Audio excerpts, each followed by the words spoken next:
Cuckoo, Kachu everybody, Coach Rab here, and today's lesson is how to get rid of stubborn belly fat. So it's the first place it goes, the last place it leaves, and it's blooming annoying, hence why it's stubborn. So first and foremost, we're going to delve into the two types of fat and what causes that across the area. Then I'm going to troubleshoot it for you and give you solutions that you can go away and work on. So the two main types of fat, you get visceral fat and subcutaneous fat. Subcutaneous fat, as I imagine, is just under the surface of the skin, okay? That's the kind of stuff that burns off first and foremost.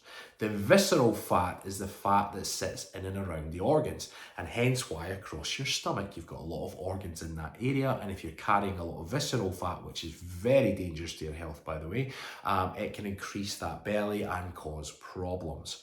Now, how do we deal with these? Well, first and foremost, subcutaneous fat benefits from exercise, calorie reduction, fasting, okay?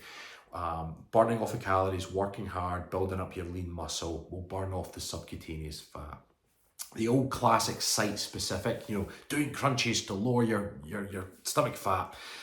People used to say, yeah, I want to get my flat tummy, so we'll do 1,000,000 crunches. Now, what the crunches will do will help with the subcutaneous fat, but they won't delve into the visceral, but they will, to a very small percentage, help with the subcutaneous fat. So it is worth doing. What your ab work will also do is build up the muscles underneath. Now, muscle is greedy. If you build up lean muscle underneath, it demands a lot of energy, and therefore, when you're using them, they'll burn off more of the subcutaneous fat and you're cooking with gas. Doing a form of fasting will help too, lowering sugars, which I'm going to get to in just a second. Now, that's the very straightforward. The subcutaneous fat, believe it or not, is the easiest fat to get off you, because across your body, you'll notice when you go on a journey, across your body will shape up faster than your belly will. For this very reason, across your body, you typically, apart from the adipocytes, but the main areas will have subcutaneous fat, and it's much easier to burn off through exercise. The visceral fat is the main problem, and that's the one where you will feel like you're just running through treacle trying to work this stuff off. Now, visceral fat can also be known as hormonal fat. Now, what that means is there's two main hormones that encourage the storage of this fat. Now, visceral fat is dangerous because it increases the risk of coronary heart disease, diabetes, and inflammation in the body in general. So it's very, very bad for you to have on your frame, and it's also very hard to get rid of.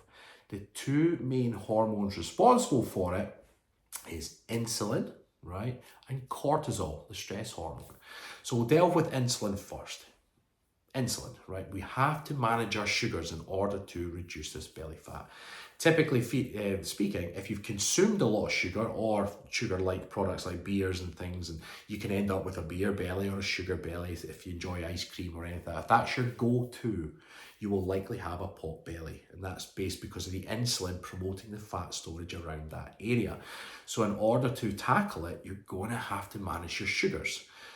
Reducing the number of carbs coming in, reducing the source of carbohydrates as well, and then maybe even delving into fasting and calorie reduction. Now, I've done other videos on how to lower or to burn that off, but for this one, we're just helping you understand it.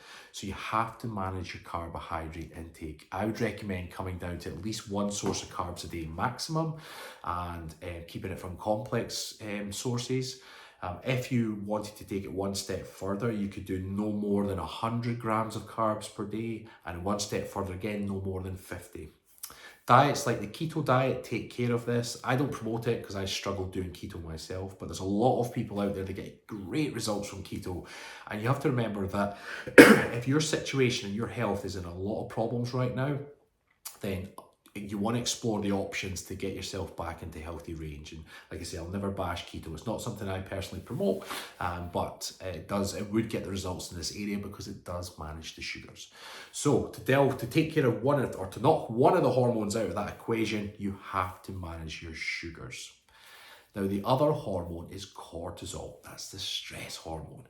Now, how often have you been going through a really stressful period in your time? You thought you were eating the same amount of calories, you didn't think you're eating more, and all of a sudden you started to develop this belly and you don't understand it. Then you try and work out and it doesn't go, right? And that's because cortisol has likely been hindering your progress. Okay, when you're very, very stressed, your body then primes to store across here because it thinks you're in a fight or flight situation. It's thinking, goodness knows, we need to prime, we need to store this stuff because the body needs to spare energy. So in a lot of ways, you have to do things to reduce your stress. Now, I know that everybody wants to be a hero, right? They all want to, I'll just soldier on, I can deal with this, I don't get stressed, and all this BS, right? Everybody gets stressed. Everybody has cortisol levels that raise or elevate when you're under pressure. Remember, there's lots of different types of stresses as well. There's external stresses, noise, light. Then there's the stresses that we internalize when we overthink problems and develop things and build them into things they're not. The bottom line is everybody experiences stress. And a lot of the time we don't realize we're stressed out or that we're stressed until we're stressed out. It's already too late by that point. And then you take action because your blood pressure's up and you've walked out your work or you've been irritable with family members. But if you could stop that happening by taking care and doing stress management techniques prior to it, and a lot of times people think this is woo-woo. They think, well, I'm not going to do that, Rab. I'm like, trust me, do it and it will help your weight loss. Case in point, there were studies done into silent therapy. So silent therapy is putting in some headphones or preferably earbuds and lying in a quiet room with your eyes closed in silence because of the earplugs, right? Completely still, eyes closed for a minimum of 20 minutes. And this has been shown to reduce overall cortisol. They did it through saliva tests. Now, if you did 20 minutes of that a day, if that was all you did, added into your schedule, your stress levels would come down. That in turn would help your stomach. Now, if you've tried everything else, and a lot of people tell me that, like, I've tried everything to lose weight, I did the exercise, I did the diet, and I couldn't shift it, then if you're willing, if you've done all the other, that's the hard work. Now I'm asking you to go and do something to ease it down, and you'd be amazed the amount of people that just ignore it. They just think, oh, that's woo-woo, I don't have time for that. It's like, well, you're just wasting the rest of your time if you don't take at least 20 minutes to decompress. There's other ones I promote on my app, for example. There's one called turning down the volume. You make use of the bathtub and submerging your ears. There's a bunch of other techniques you can do, breathing techniques, anything that lowers the stress. And the key is installing it every single day. There's not a device that we can just plonk on our arm and say, stress levels at 17%, Captain, in proper Star Trek fashion, right?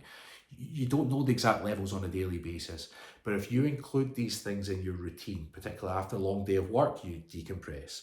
You might do it in the morning, you might do it later in the evening. Install them, and I guarantee you'll help your results. So to summarise, we've got how to get rid of stubborn belly fat. We talked about subcutaneous fat, that's the stuff near the surface, exercise, fasting, calorie reduction, movement, that'll do the job there. That's where the site-specific benefits of exercise come in. Great. Then you've got the visceral fat, okay? So visceral fat is the fat that's around the organs, is really, really bad for you. It's promoted by two hormones, cortisol and insulin. Insulin, manage your sugars, which are recommended for how to do that. That will help in this area. And the cortisol, manage your stress. That combined with everything else you're doing will go a long way to reducing that stubborn belly fat and getting the stomach that you want. Take a breath, it's summer, summer. Go out barefoot in the